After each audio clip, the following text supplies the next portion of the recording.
elementary school, people will probably find this shocking. I actually had to take speech classes because I would get nervous and anxious, and you know how you kind of like fly off at the mouth a lot. So I had to go to speech classes just to help me just kind of like calm down things and slow down my tempo. And I'll say this as an advocate of public television, growing up watching the Dick Cavett show on public television was really helpful for me, because if anyone ever saw that, his interview style was very deliberate, very intentional, and he was able to control his tempo so people could understand. So I kind of gleaned a little bit of my whatever linguistics from there.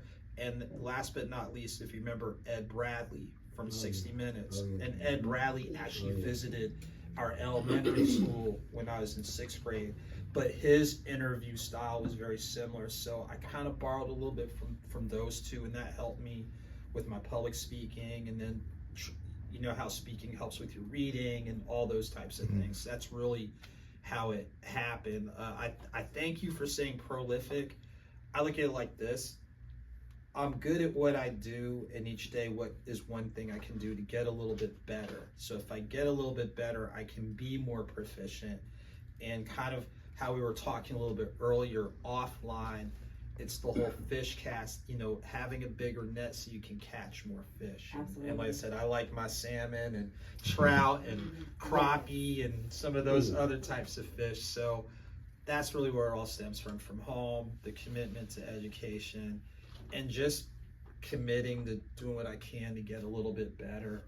I never knew you did speech therapy before. Yeah. Like, you just made me realize I wasn't raised correctly, because it was the fear of God, okay, that taught me how to slow down. I'll be in church and I'm reading something, I'm the worship leader, and my grandmother would be standing back like Joe Jackson looking at me like, slow down. Slow down. So I really just needed a therapist, okay? I didn't know, but now I understand. There's different ways of doing it, I think, and I was involved in other stuff where you had to speak in public. Yeah. Like, many a person who went to church, you had to say stuff. It's so different now. I was actually in the choir, and then I was in the church choir, in like the choir in school, and then you're probably a solid alto. I play mezzo, whatever you call it. And then I played starting in elementary school, 5th grade, I started playing trombone. So in playing that, and you're playing, you know, in concerts, and every once in a while you get a solo and all that type of thing. So there were different things that kind of pushed me to where you have to do better.